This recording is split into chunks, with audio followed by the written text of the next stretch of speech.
Okay, so salam alaikum. We're going to get started. I would like to welcome Sheikh Mateen, who it's a real pleasure to have him. He's also accompanied by his family today, his wife and two children, Ali and Zakaria. So we want to welcome your family, and we would like to get started, inshallah. The topic of this speech is building a life on loving Ahlulbayt, and inshallah we will be benefited.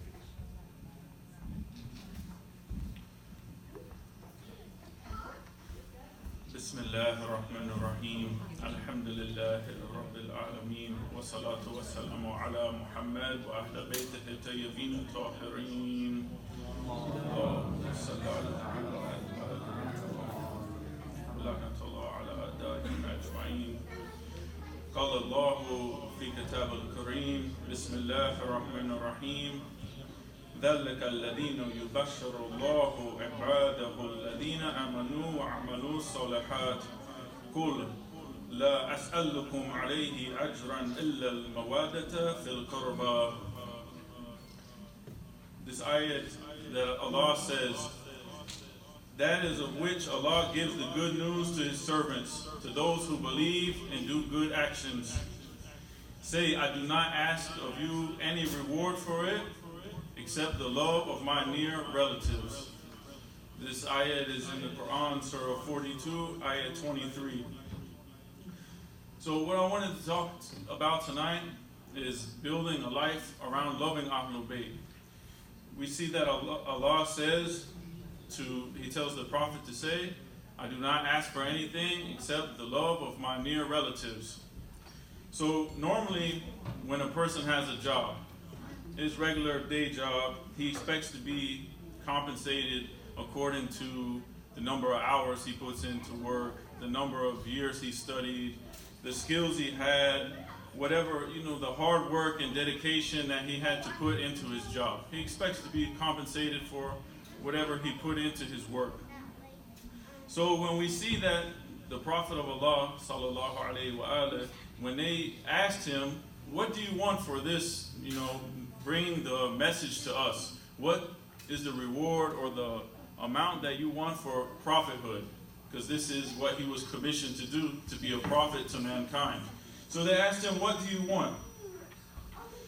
What do you want in regards to guiding us and giving us Allah's message? So Allah revealed this response to him in this ayat, that there's nothing, you don't want any reward except the love of my near relatives, Ahlulbayt alayhim as-salam. Sallu ala Muhammad wa ali Muhammad.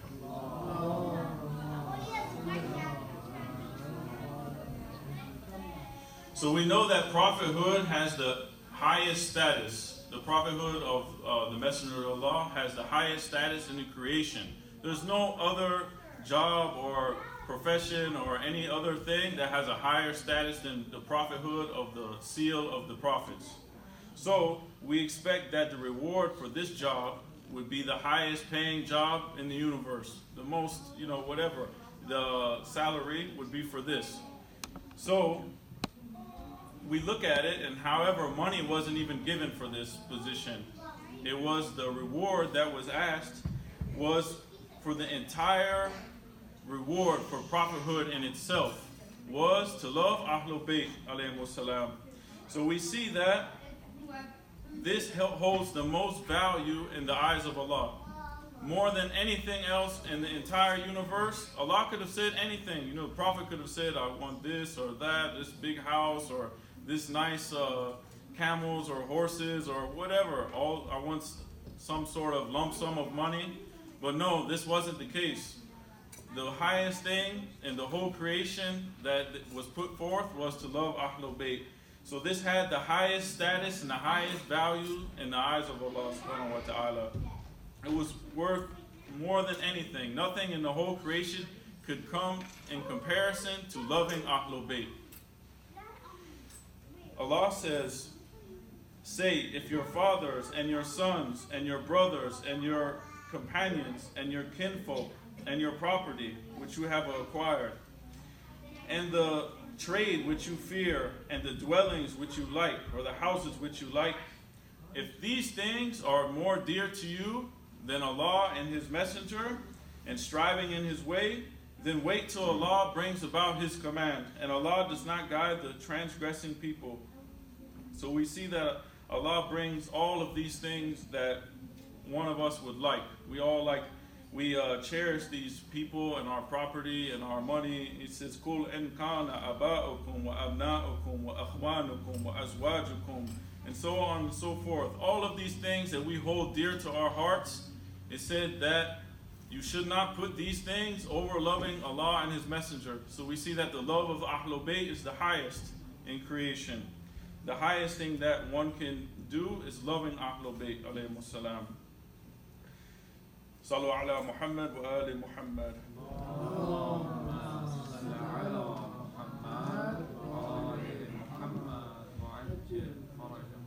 Also, those things that keep us up at night, those things that we worry about. We think about our business transactions, or we own a business, the ups and downs, or all the money we acquired and we invested here and there. What is it going to do? Is it going to go up? Is it going to go down? And we're constantly worried about these things, and we let these things even keep us up at night. But none of this should even be compared to or more beloved to us than loving Allah and His Messenger, Muhammad al-Mustafa sallallahu alayhi wa alihi. Allahumma salli ala Muhammad wa ali Muhammad wa'ajjil farajah. So we lay in bed at night and we think about all of these things, and we stress over all of these things that keep us up at night, about our money and our house and our mortgage and our job and all of these things. But how often do we sit back and think and keep us up at night thinking of if we're living a life pleasing to Allah and His Messenger and pleasing to the Ahlulbayt? Do we lay and think about these things at night and concerned about these things in the same way that we're concerned about our house and our job and our marriage and all of these other things? We have to think about and take account of ourselves when we go to sleep at night. What have we done today, and what could we do better tomorrow to live a life pleasing to Allah and His Messenger? So we see that from these verses, loving Allah, His Messenger, and Ahlulbayt alayhimus salam are the priority in our life. And this doesn't mean that we shouldn't love our family members or our friends or have concern about other things as well. But we love our family members and we love our friends in the cause of Allah, because of this deen that unites us. So it's sort of like we have intentions for things. If you just love someone for just the sake of worldly pleasure, you just love them for that. But if you love someone for the sake of Allah, there's a lot of thawab and reward in this. The same thing if we cook a meal at home and we just cook it with the intention just to feed our family, or no intention at all, we're just cooking for survival. But then if you do it in a different way and we cook, for example, and say, well, the blessings of this work I put into this meal to provide for my family, I dedicate the thawab of this for Sayyida Zainab alayhi salam, or Fatima Zahra alayhi salam, for example. This has a different reward. It's more higher. So we love other people for the sake of Allah subhanahu wa ta'ala. And this is where the reward comes in for this.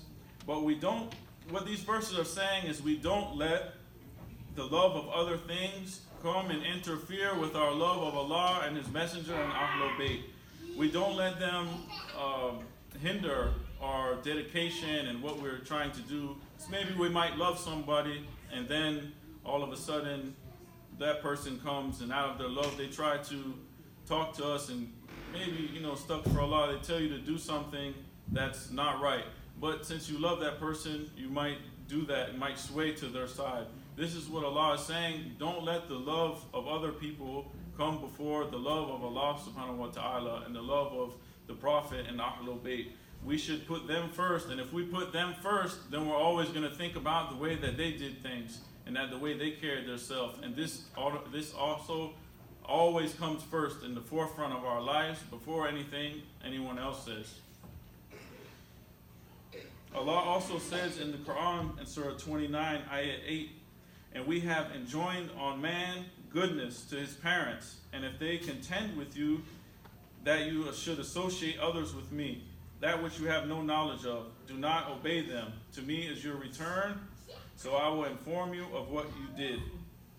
So we see that Allah enjoined on us to love our parents and be good to our parents, but it has a condition that they don't try to get us to disobey Allah or worship some other God or commit shirk or some things like this. So this is the red line. We see that loving and obeying Allah comes before everything, even obedience to our own parents. So we have to put this in the forefront of our lives. Also, we see that Allah subhanahu wa ta'ala says, O you who believe, stand out firmly for justice as witnesses to Allah, even against your own selves, or your parents, or your relatives, whether it's against the rich or the poor. For Allah can best protect both of these. Follow not the lust in your hearts, lest you deviate or swerve from the path. And if you distort the justice or decline to do justice, verily Allah is well acquainted with all that we do. So we see that we shouldn't, when we're making decisions on how to live our life, and we're trying to live a life, qarbatan ilallah, seeking closeness to Allah, having Allah being pleased with us. It shouldn't matter if someone comes to us, if he's rich or he's poor or he's our parent or he's our cousin, or family member or friend, whatever they say. We shouldn't let these external factors bother or get in the way of our path towards Allah subhanahu wa ta'ala and being closer to Allah and the Messenger and Ahlulbayt. So we have to draw the red line that nothing comes in between this. Sallu ala Muhammad wa ala Muhammad. Allahumma salli ala Muhammad wa ala Muhammad wa ajil farajah. So when we look at the lives of Rasulullah sallallahu alayhi wa ala and Ahlulbayt alayhi wa salam, there stands out some extraordinary individuals. When we look at them, we see people like Abu Dhar, Salman al-Farsi, there's more and more, all these companions of the Imams. Some of them just stood out because of the way they were. Mateen al-Tamar, for example, and all of these, Muslim ibn Aqil, and the list goes on and on. So one of these individuals that really built his life upon loving Ahlulbayt alayhim salam was Hujr ibn Adi. And Hujr, not many people talk about Hujr. He's not talked about as much as Salman or Abu Dhar or Kumail or these other companions. But I thought we should bring his life and talk a little bit about Hujr and his devotion to Ahlulbayt alayhim salam, so that we can appreciate and take lessons from his life and his struggle and his sacrifice and his loyalty to Ahlulbayt alayhim salam.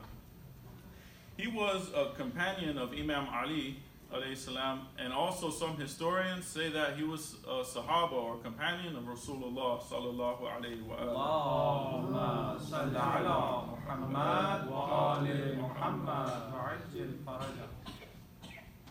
Sheikh Abbas Kumi, he states in a famous book of his, Nafas al-Mahmum, in chapter 15, he writes about Hujr. He says, he was renowned for his abstinence, abundance of worship and prayers. It has been narrated that every day and night he recited 1,000 rakah of salah, and was amongst the learned companions. Although of a lesser age, he was included among their noble ones. In the battle of Siffin, he was a standard bearer in the clan of Kinda, or the tribe of Kinda. In the battle of Nahrawan, he was the commander of the right wing of the army. He was the commander of the right wing and the left part of the army of Imam Ali alayhi salam. So we see that he was very learned. They say Sheikh Abbas Kumi say that it was narrated that he was learned. He was an alam, and he used to make 1,000 rak'ah a day. Can you imagine that? We have a problem. We try to make just our 17 rak'ah, and it's very hard for us, or even just the 2 in the morning. It's a struggle, to get the blanket up and get in the morning, get out of the bed. And this companion here, he made 1,000 rak'ah. You can't even imagine the dedication that he had. And he served Ahlulbayt, and he was loyal to Imam Ali through everything. He fought with him in the battles. He was a commander in the army, held the flag. And he lived in Kufa. So in Kufa, there was the tyrants of the time, Hujr ibn Shu'bah. This guy, he got up on the minbar and he started cursing Imam Ali alayhi salam during the Jum'ah. This is what they used to do. They used to curse Imam Ali from minbar for a long time. I remember reading something about 80 years or so, they cursed Imam Ali from the minbar. So this guy, he got up and started cursing Imam Ali alayhi salam, and Hujr, he couldn't take it. He was like, no, this is my master, my Mawla, Imam Ali, Amirul Mu'mineen alayhi salam. There's no way this guy's going to talk about Imam Ali while I'm sitting here like this. So he jumped up and he started admonishing Mughira, started telling him, what are you doing talking about Imam Ali like this? And he started narrating the fada'al of Imam Ali, the merits and the virtues of Imam Ali alayhi salam to everyone, loud. He basically silenced the guy. And they started making a lot of trouble for Hujr. So later on, this tyrant, he died. Mughira, he died. And another one came. There always was another one and another one. And this one is Ziyad ibn Abi. He came the governor of Kufa. So he called Hujr. So Ziyad called Hujr and he told him he's not going to tolerate any mistreatment or abuse like he used to give to Mughira. It's like, you're not going to embarrass me in front of all these people like you did the other guy before me. So he threatened him, and he basically threatened his life, and Hujr had to go practice taqiyya. So he had to practice dissimulation or hide his faith and his being a Shia, because it got very dangerous for him. So Hujr, he still had this love of Ahlulbayt, and he didn't want to abandon them and say, okay, this guy threatened my life. So, most people, if someone comes and threatens their life, they're going to be like, okay, khalas, I'm done. I'm going to leave this and just stay to myself and not bother anyone. I don't want to upset the government. I'll stay to myself. But Hujr was dedicated to Ahlulbayt. His whole life was surrounded upon loving Ahlulbayt, alayhimus salam. So what he did, he started making secret gatherings in his house and started teaching and having majlis in his house and teaching the merits of Amirul Mu'mineen, because he saw that the government was trying to erase and eradicate the mention of Imam Ali. So much that even people, when they heard Imam Ali died, they would think that, oh, he prayed because he got killed in Salat. They didn't even know that he prayed because they heard so many bad things. So we have Shia Islam today through the sacrifice of our Imam alayhimus salam and also their companions. People like this, they kept the traditions alive by having secret gatherings and still teaching others about the fadal of Amirul Mu'mineen alayhi salam. Sallu ala Muhammad wa ali Muhammad. Allahumma salli ala Muhammad wa ali Muhammad wa ajil faraja. So Ziyad found out about these secret gatherings. He's like, okay, I told you to stop this. Stop praising Imam Ali alayhi salam, and now I found out that you're having these secret gatherings. So he went to the heads of all of the tribes of the Arabs, and he threatened all of them. And he said, you have to leave Hujr and abandon him, or we will punish all of you. So most of them, they left Hujr. They abandoned him. We see the same thing with Muslim ibn Aqil. When they came and threatened all of the people, most of the people left him. He was just left with a handful. So he sent the head of the police or the head of the security force after Hujr. So they started trying to capture Hujr. So Hujr, he heard about it from someone, and he made his way out, and he hid in the house of one of his friends. So he stayed there, and then they found out where this friend was. So they surrounded the house, but his friend didn't want them to hurt Hujr. He knew how much of an important status and role that he was playing in serving Ahlulbayt, so he went outside to protect Hujr. So Hujr was able to escape, and they said he escaped even through a chimney. This is how terrible it was, and the situation was he had to get out of a chimney, it said. And he went to another friend's house, and after a day or so, he sent someone to go to Ziyad and say, just spare me and send me to Muawiyah. Let Muawiyah deal with me, because he was through family relations, and I think through Hujr's father, they had a relation with Muawiyah that was okay, it was civil. He thought that he had a better chance with Muawiyah than with Ziyad. So that shows you how bad Ziyad was, because we know how bad Muawiyah was. So Hujr agreed, and he said, I'll send him to Muawiyah. So they imprisoned him, and they were waiting for this, and he stayed about 10 days in the prison while they went and gathered up the other ones that were close to Hujr. So they gathered up all of his companions. There was 14 in total of them, 14 companions of Hujr. So Ziyad sent them off towards Syria or to Sham to meet Muawiyah so they can decide the fate. Because the thing they had on Hujr, that he was stirring up the society by praising Amir al-Mu'mineen and in trying to get the people to rise up. They were afraid of the Shia because they would rise up and overthrow their government. So they tried to silence everybody. So his charge was basically disturbing the peace or the government, trying to overthrow the government. So they sent them to Muawiyah. And Muawiyah made the decision. They didn't get to Syria, but there's a place, I haven't been there, but I know a lot of people who used to go to Ziyarah in Syria to Sayyidah Zainab alayhi salam. They would also go to this place where Hujr was buried. It's called Marj Adra. They were buried in this place. So this is where they were held and imprisoned here, waiting on the word from Muawiyah about what they're going to do with this person. So Muawiyah made a decision. Out of the 14, I'm going to let 6 of them go. And he said his words from the same book, Nafas al-Mahmum. Muawiyah says, in regards to the other 8 men, the messenger of Muawiyah said, he has sent orders, if you disassociate yourself from Ali and you curse him, we will release you, let you go.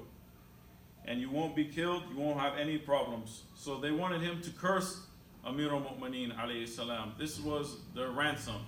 You can free yourself, you can go, all you have to do is just disassociate yourself from Amir al-Mu'mineen and curse him. We'll let you go. And they said, the commander of the faithful, they're referring to Muawiyah, says that shedding of your blood is lawful for us due to the witnesses of the people of your town. Because they were Shia and they were saying that their government was illegitimate, that the rights belonged to Ahlulbayt. This Muawiyah said that their blood is lawful, and we see that till today. For those, they say that our blood is lawful because we're Shia and we're innovators and all of these other things, and we don't accept the khulafa of the first 3 khulafa, that our blood is lawful for them. So we see all of this mess happens all the way until today. So they said, your blood is lawful for us, but the commander has shown you kindness. If you disassociate yourself from that man, you shall be released. They even say that man. They don't want to even say Imam Ali's name because it hurts them when to say. We have a narration that say the most hurtful thing to Nasibi, or one that hates Ahlulbayt, is the mentioning of the name of Ali and Fatima.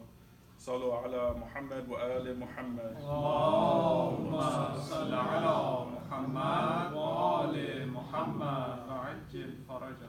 So when they heard this, that they could be free if they curse Imam Ali and they disassociate themselves from him. They didn't accept this. They said, no way. So their ropes that they were tied in, they were untied from their hands, and they brought out the shrouds in front of them. They're saying that, they're showing them that you are going to die because of your decision of not disassociating from Imam Ali alayhi salam. So these companions, these 8 companions, they rose and made salah throughout the night, and they spent their night in prayers.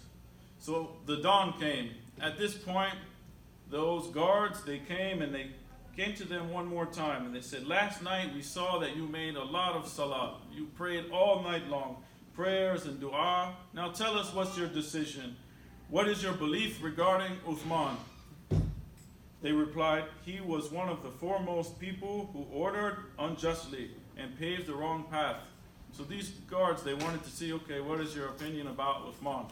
Because they want to prove that they're Shia and that they deserve to be killed, because anyone who goes against those khulafa, they believed it was okay to kill them.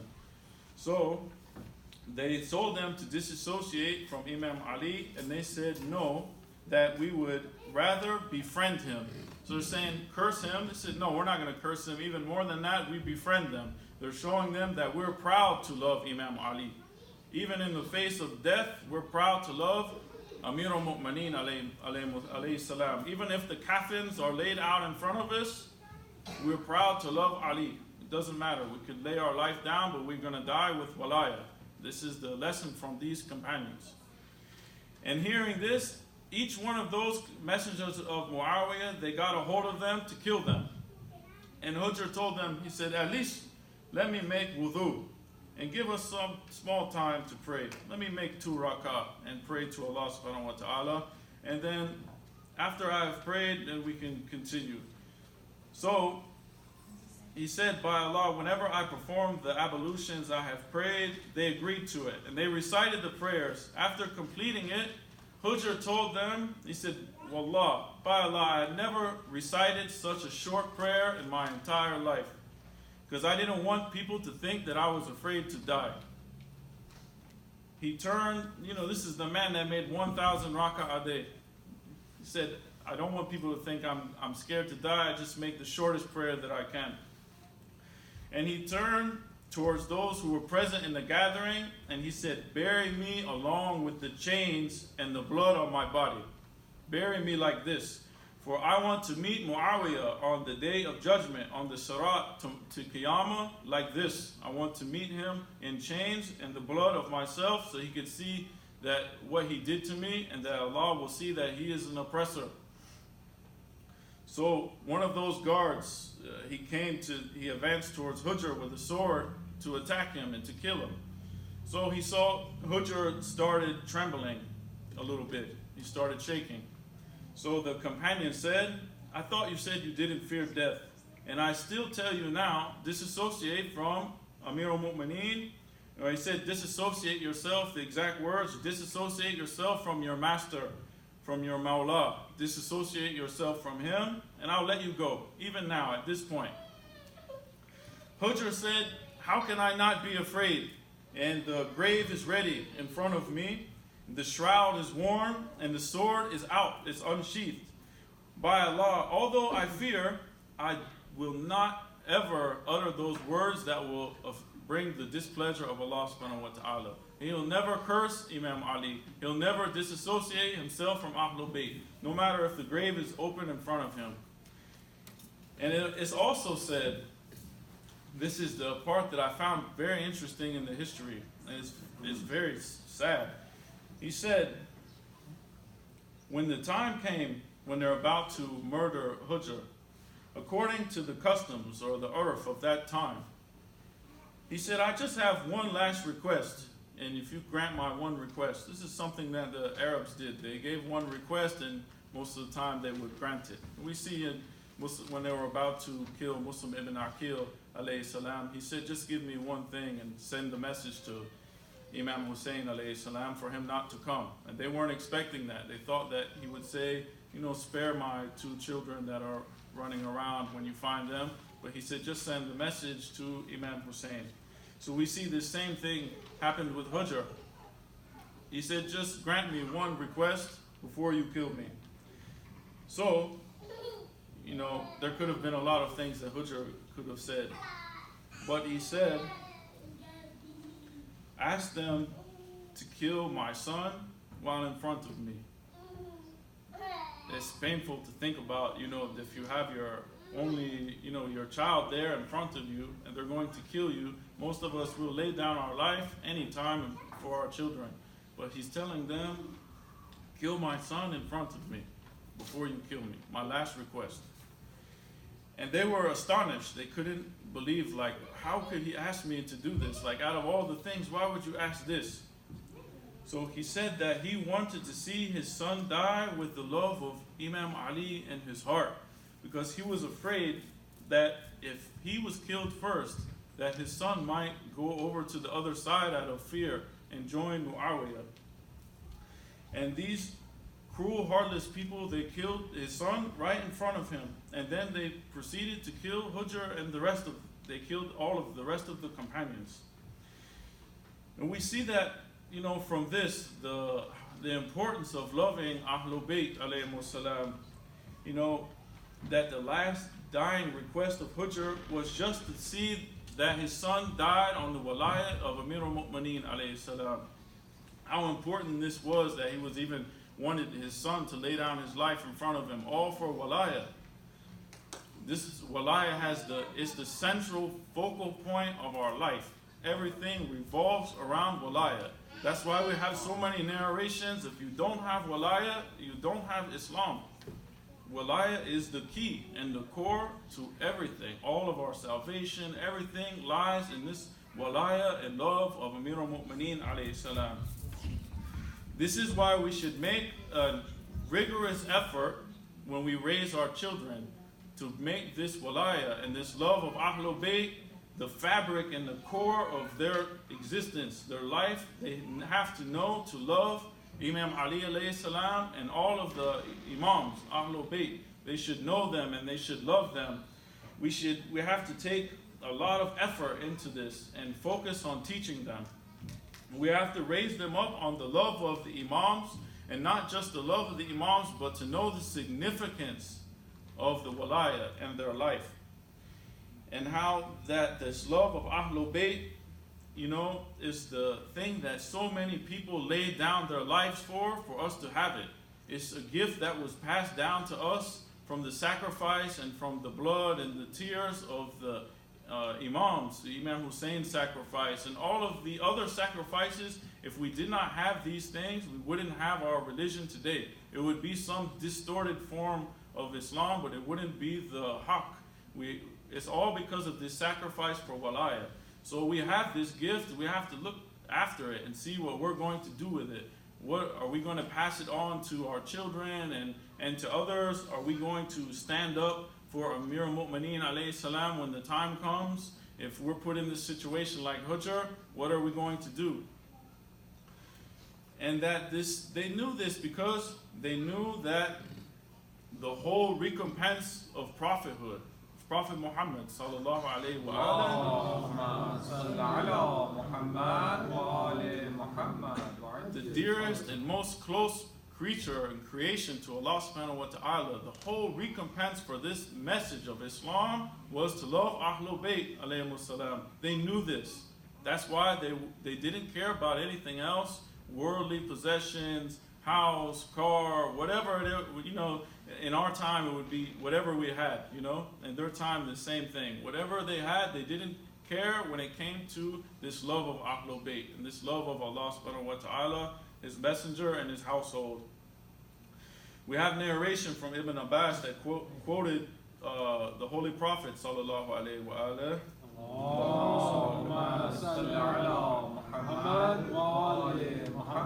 Cling steadfastly to the affection for us, Ahlulbayt. For whoever meets Allah with our love in his heart shall enter paradise by our intercession. By he who controls Muhammad's breath, this is the Prophet talking, by he who controls his breath, the acts and deeds of a servant shall not benefit him except when joined with our recognition and our love. We have to have this love and recognition of Ahlulbayt. It's the same when we read about the merits of going for ziyarah. It said one of the conditions to have the ziyarah accepted is to know the status or accept the position and the Wilayah of the Imam. We have to accept them and their position. Sheikh Abbas Qumi, he says that he recollects a tradition that when Hujr ibn Adi went to see Imam Ali alayhi salam, he was wounded on the head by the sword of Ibn Muljam. So Imam Ali was wounded and Hujr came to see him. He stood facing the Imam and recited some words of poetry. He says, "Alas upon the abstinent master who is pious, a brave lion and a virtuous door." When Imam Ali looked at him and he heard his poetry, he said, "What will be your state when you will be ordered to disassociate yourself from me? What will you say at this time?" Amir al-Mu'mineen alayhi salam, he knows the outcomes of his Shia. He knows the unseen in this regard, something that Allah subhanahu wa ta'ala blessed him with, this knowledge. As he told Mateen at Tamar, you'll be killed on this tree, and Mateen watered this tree to be killed on this tree. So Imam Ali is telling him, what will you do when the people come to you and tell you to disassociate yourself from me? Hujr said, "Ya Amir al-Mu'mineen, even if I am cut to pieces and thrown in the blazing fire, I prefer that than disassociating myself from you." Imam looked at him and he said, "May you succeed in accomplishing your good deeds, Ya Hujr, and may you be amplified with rewards by Allah subhanahu wa ta'ala for your love of Ahlulbayt alayhim salam."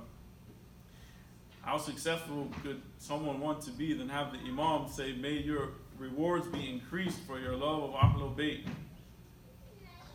This same author says that there's a letter in regards to Hujr that was from Imam Hussein alayhi salam. He wrote to Muawiyah and he said, "Are you not the murderer of Hujr ibn Adi al-Kindi and other worshippers who resisted oppression and considered innovations to be serious and grave, and who did not fear you did not fear reproach in the way of Allah? You killed them with oppression and injustice in spite of offering them refuge." So we see that even Imam Hussein alayhi salam says that they died shaheed, they died unjustly.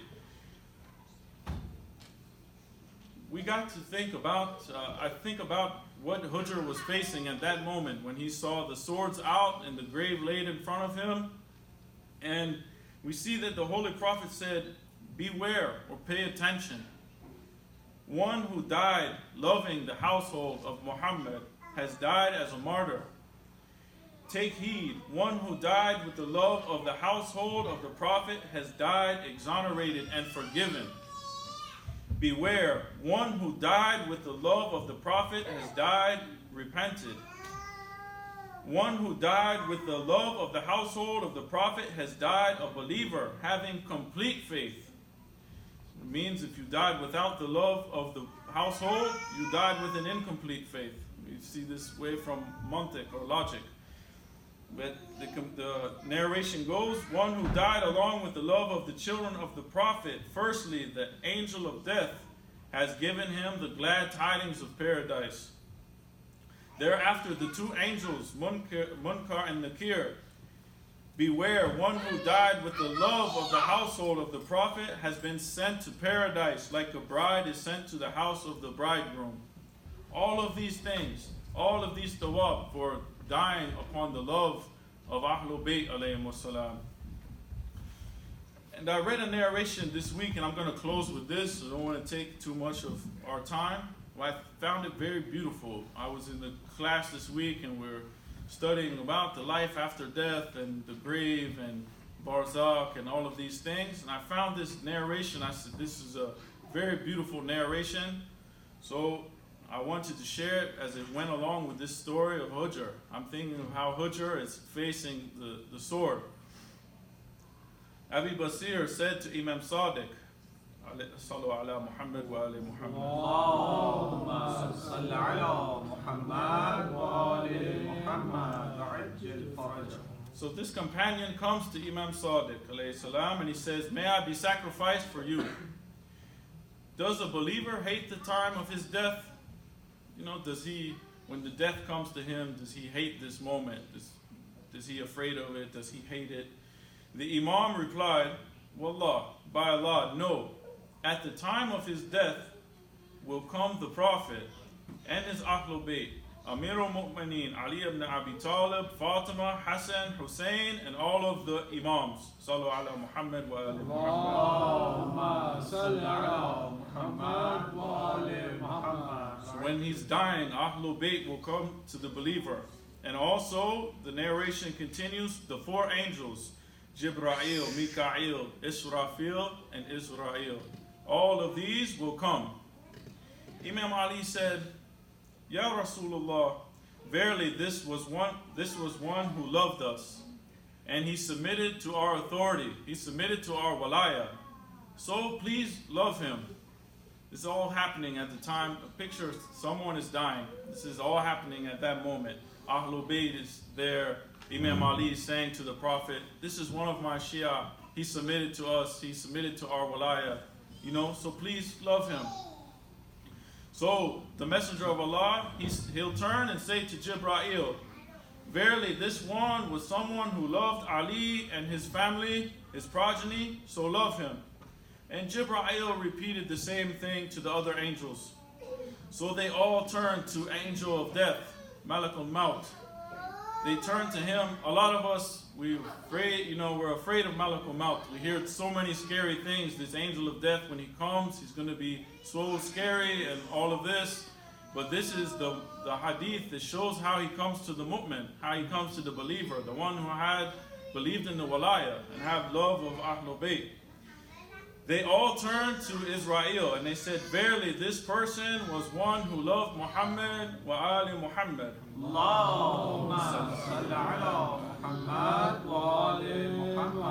And they submitted to the authority of Ali. So be kind to him. They're all telling angel of death, all of Ahlulbayt and other angels, please be kind to this mu'min who's dying, because he loved Ali, he loved the Imams. Be kind to him. Israel, the angel of death, Malak al-Maut, the one everyone fears, he'll say, by the one who chose and honored Muhammad with his prophethood, I'll be more kind to this person than a kind father is to his child, and more compassionate to him than a compassionate brother. SubhanAllah. The angel of death, he stands up and he says to the mu'min, Ya Abdullah, O servant of Allah, have you freed yourself from hellfire? The person replies, yes, na'am, in the hadith, yes, I have freed myself. Angel asked him, how did you do that? He wants to know, how you're so confident. How did you free yourself from hellfire? The person replied, by the love of Muhammad wa ali Muhammad.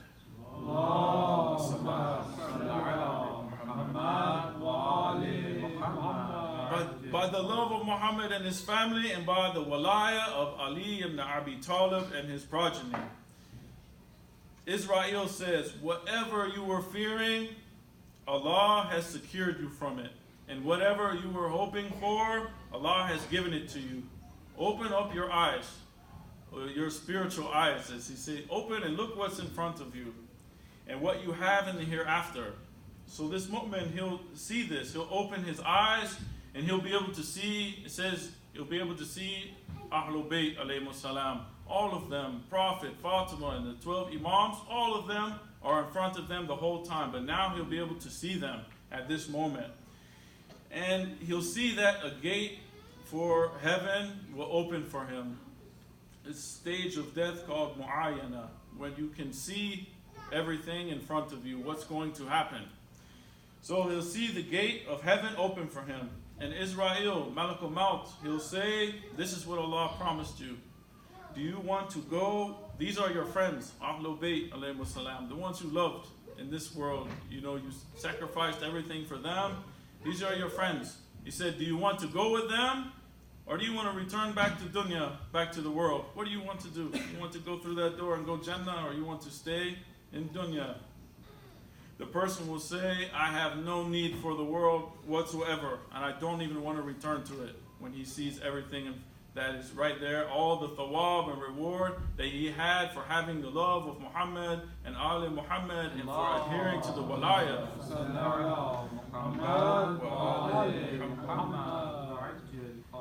It says a caller will call from beside the arsh, or the throne. O soul that has confidence in Muhammad and his successor Ali and the Imams after him, return back to your Lord, pleased while you are satisfied with the Wilayah and the guardianship of Muhammad wa ali Muhammad.